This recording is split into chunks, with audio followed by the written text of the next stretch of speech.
여러분 안녕하십니까? 포항과 경주 앞바다에 적조 경보가 내려지는 등 경북 동해안의 적조가 갈수록 심해지고 있습니다. 포항에서는 처음으로 대대적인 황토 살포 작업이 펼쳐졌습니다. 장성훈 기자입니다. 적조로 인해 검붉게 물든 포항 앞바다. 어선들이 이리저리 오가며 황토를 뿌려대자 바다가 부분적으로 푸른색으로 변해 얼룩덜룩합니다. 적조가 가장 심한 포항시 장기면과 구룡포 일대에서 처음으로 대대적인 황토 살포가 시작된 겁니다. 항구에서 4km 밖은 대형 바지선이 막고 그 안쪽은 소형 어선들이 적조를 찾아다니며 황토물을 뿌립니다. 방제 작업에는 바지선과 어선 30여 척이 동원돼 적조 해역에 황토 90톤을 살포했습니다. 경북 동해안의 적조특보가 포항과 경주는 경보로, 영덕과 울진은 주의보로 한 단계씩 격상되면서 행정당국은 적조 방제에 총력을 쏟고 있습니다. 적조가 완전히 사라질 때까지 황토 살포 등 모든 방제 대책을 시행을 할 계획입니다. 이런 가운데 적조 경보가 내려진 포항과 경주의 양식장들은 여전히 초긴장입니다. 적조 유입을 막기 위해 수시로 취수 밸브를 잠그고 액화산소를 총동원해 근근히 버티고 있습니다. 어제 적조가 저녁에 심하게 들어와가지고 밤새 고기 관리한다고 잠도 한숨 못 자고 이제서 겨우 물 틀고 있습니다. 경북 동해안의 적조는 비가 오는 주말까지는 다소 소강 상태를 보인 뒤 다시 확산될 조짐이어서 적조와의 전쟁은 당분간 계속될 전망입니다. MBC 뉴스 장성훈입니다. 대구 지역 대학생들을 위한 취업박람회가 열렸지만 전국 최저임금으로 지역 청년들을 뽑으려는 지역 기업들의 관행은 바뀌지 않아서 일자리를 두고 시각차가 큰 것으로 나타났습니다. 금교신 기자입니다. 경북대학교에서 열린 2015 대학 리크루트 투어. 49개의 지역 대표 기업과 공기업 등이 참가해 대학생들에게 기업 정보를 제공하고 채용 상담도 벌였습니다. 취업 대란에 많은 학생들이 참가했지만 기대에 미치지 못하는 임금 수준에 대학생들은 곧 실망하는 모습입니다. 여기 그에 합당한 급여를 주는 것이 제일 좋다고 생각합니다. 근데 대구는 아직 그것에 대해서는 조금 미비한 것 같습니다. 특히 임금도 적으면서 근무 시간은 많은 지역 기업은 기피 1순위입니다. 근무가 많을 때 급여가 많다면 오래 참고 일을 할 수가 있지만은 돈도 짠데 일을 많이 시키면 아무래도 기업을 선택하는데 많이 걸림돌이 되죠. 지역 대학생들의 눈높이와 지역 기업의 일자리 수준의 차이, 즉 일자리 미스매치가 극심합니다. 대학생들은 대학 4년 동안 소위 스펙을 쌓으려고 학원비 등 엄청난 돈을 들여 취업을 준비하지만 지역 기업의 임금은 학생들이 노력을 보상하기에는 턱없이 부족하기 때문입니다. 눈 조금만 낮추면 되지 않나? 그렇게 생각했는데 이미 그 정도 노력을 한 상태에서는 눈이 조금 낮아지기가 힘든 것 같아요. 왜냐면 해놓은 게 있으니까, 아까우니까. 실제 통계청이 발표한 지난 4월 대구 지역 근로자 월 평균 급여는 235만 원으로 16개 시도 가운데 가장 낮아 저임금 구조가 몇 년째 개선되지 않고 있습니다. 월 평균 근로시간은 195.7시간, 전국 2위로 서울과 비교하면 16시간 넘게 일하고 85만 원 적게 받고 있는 것입니다.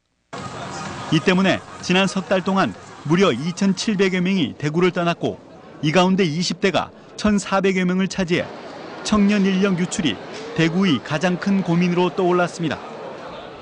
대구의 임금 수준이 낮은 것은 대기업 하청이라는 지역의 산업 구조 때문이기도 합니다. 그러나 매출이 높은 지역 중견기업들마저 이익의 재분배 없이 지역 청년들을 전국 최저 수준의 임금으로 계속 고용하라 한다면 우수 인력 확보는커녕 조만간 구인난에 부딪힐 것이라는 경보음이 지역 곳곳에서 울리고 있습니다. MBC 뉴스 금교신입니다. 추석이 이제 한 달여 앞으로 다가왔습니다. 주요 과일은 작황이 좋아서 공급이 넉넉하고 가격도 안정될 것으로 보이지만 고공행진을 하고 있는 한우는 오름세가 계속될 것으로 전망됩니다. 김건엽 기자입니다. 늦여름 햇살 아래 추석에 나갈 사과, 홍로가 빨갛게 잘 익었습니다. 이달 말부터 수확을 시작해 추석 시장에 내놓을 예정입니다. 작년에 비해서 사과 수확량도 좀 많이 나올 것 같고요. 당도라든가 색깔 같은 경우에도 좀 작년에 비해서 좀 괜찮을 것 같습니다. 추석 보름 전 성수기 때 사과 출하량은 5만 4천 톤으로 평년보다 7.3% 늘어나고 배는 10% 많이 출하될 것으로 전망됩니다. 포도와 복숭아, 감귤도 평년보다 출하가 늘어 과일 공급은 넉넉할 것으로 예상됩니다. 반면 고공행진을 하고 있는 한우는 올 추석에 1등급 도매 가격이 사상 최고 수준까지 올라갈 것이라는 전망이 나왔습니다. 한우 사육 마리수가 감소했기 때문인데 추석 선물 시장에 큰 변수가 될 전망입니다. 한우 선물 세트나 이런 거는 수요가 아무래도 조금 줄지 않을까 그렇게 생각됩니다. 대신에 이제 과일이나 건어물 쪽에 이제 수요가 좀 늘어날 것으로 예상되고 있습니다. 지역 유통업계는 예년보다 일주일 정도 앞당겨 벌써 추석 선물 세트 사전 예약 판매에 들어갔고 각 지자체도 인터넷 쇼핑몰을 통해 추석 특판전을 열 예정입니다. MBC 뉴스 김건엽입니다. 올여름 경주의 물놀이 시설에서 크고 작은 사고가 잇따라 발생했습니다. 안전관리가 소홀했기 때문인데 피해 보상을 놓고도 갈등이 계속되고 있습니다. 장미쁨 기자가 보도합니다. 경주 보문단지의 한 워터파크. 지난달 13일 이곳에서 7살 조모 군이 높이 10m의 미끄럼 시설을 타다 안전요원과 충돌했습니다. 이 사고로 조 군은 두개골 골절과 뇌출혈 등 중상을 입어 앞으로도 뇌수술을 받아야 되는 심각한 상황입니다. 조 군의 부모는 워터파크가 안전관리를 소홀히 한 명백한 책임이 있지만 보상 문제를 보험사에 떠넘긴 채 한 달째 모르쇠로 일관하고 있다고 주장합니다. 아이가 머리가 CT상으로 한 100군데 정도는 깨졌는데 되게 중대한 사고인데 너무 회사 측에서 너무 무책임하게 나오는 것 같아서 많이 속상해합니다. 이 밖에도 인공파도 풀장에선 최근 석 달간 이용객들의 살갗이 뜯기고 발톱이 빠지는 등 수십여 건의 사고가 났지만 보수 없이 그대로 사용되고 있습니다. 일단 이야기는 했는데 저희가 이제 일을 하다 보니까 그 사고 나는 부분에 대해서는 이야기를 하는데 잘 안 되네요. 계속 그대로 있으니까. 이에 대해 워터파크 측은 안전사고는 많지 않고 사고 처리 과정에서 발생한 피해자 가족과의 견해차를 조율 중이라고 밝혔습니다.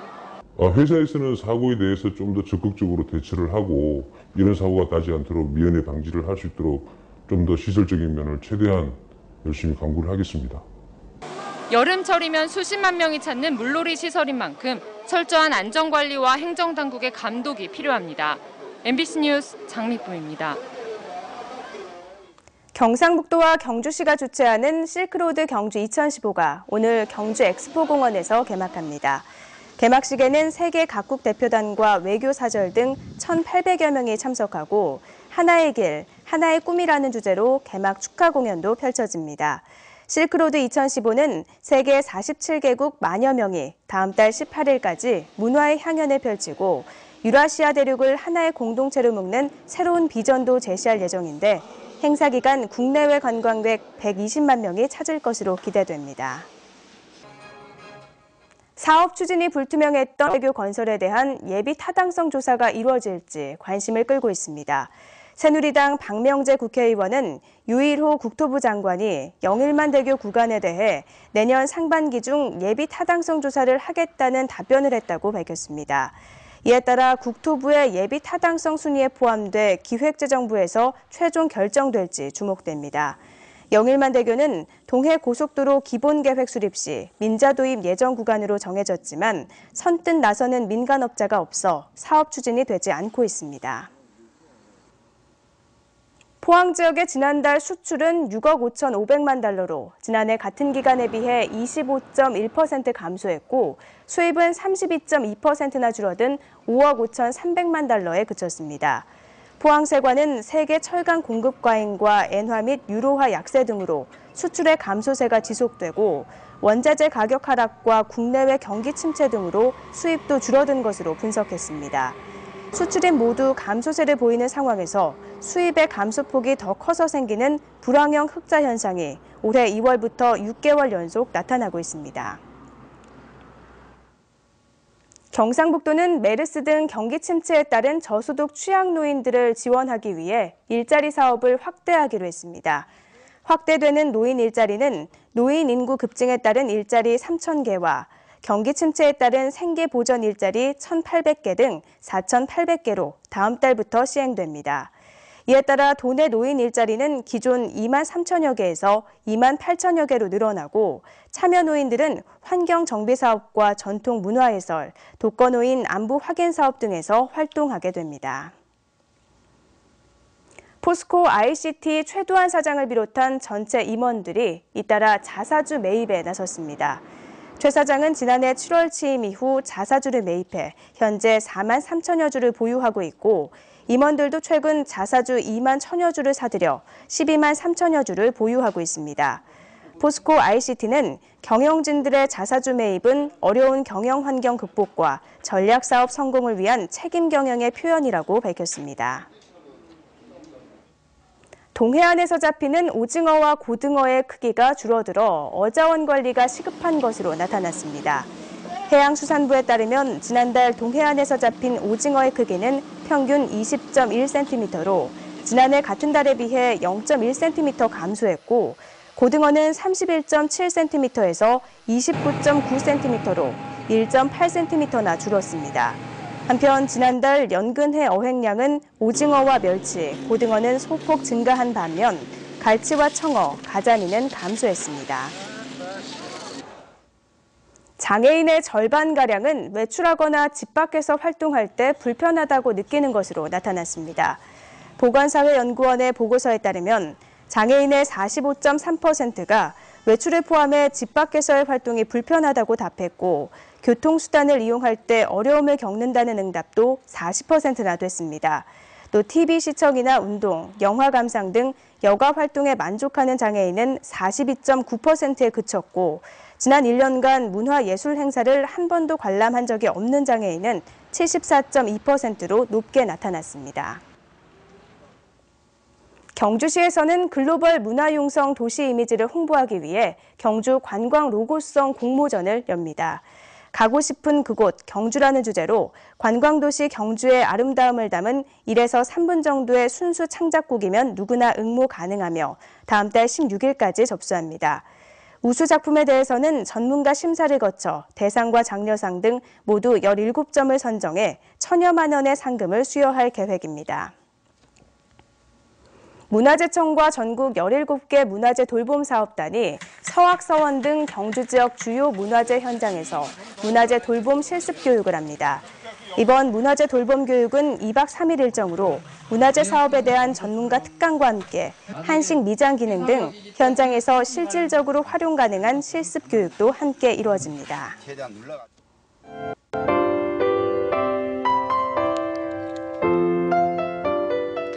네, 오늘은 출근하실 때 우산 하나 챙기셔야겠습니다. 현재 경북 동해안 지역은 흐리고 비가 내리고 있는데요. 오늘 저기압의 영향을 받아서 하루 종일 비 소식이 있겠습니다. 내리는 비의 양은 어제보다 훨씬 많겠습니다. 울진은 최대 9mm, 영덕은 19mm, 포항과 경주는 39mm가량의 비가 내리겠는데요. 낮부터 비의 양이 조금씩 줄다가 오후 6시쯤에는 모두 그치겠습니다. 비가 내리면서 아침 기온과 낮 기온이 모두 낮겠습니다. 어제보다 2도가량 낮겠는데요. 오늘은 너무 얇게 입으시면 감기에 걸릴 수도 있으니까요. 조심하셔야겠습니다. 자세한 지역 날씨 알아보겠습니다. 오늘 경북 동해안 지역은 흐리고 비 소식이 있겠습니다. 아침 기온은 영덕 20도, 울진 경주 21도, 포항 22도로 시작하겠고요. 낮 최고 기온은 영덕 25도, 울진 포항 경주는 24도가 되겠습니다. 울릉도와 독도도 흐리고 비가 내리겠습니다. 아침 기온 울릉도 22도, 독도 23도, 낮 최고 기온은 24도가 되겠습니다. 동해 전해상 흐리고 비 소식 있는 가운데 바람은 약간 강하게 불겠습니다. 바다의 물결은 0.5에서 2.5m로 일겠습니다. 주말에는 다시 예년 수준의 여름 더위를 보이겠습니다. 다음 주 화요일에는 북상하고 있는 제15호 태풍 고니의 간접 영향으로 다시 비 소식이 있겠습니다. 날씨였습니다. 이상으로 포항 MBC 뉴스투데이를 마칩니다. 고맙습니다.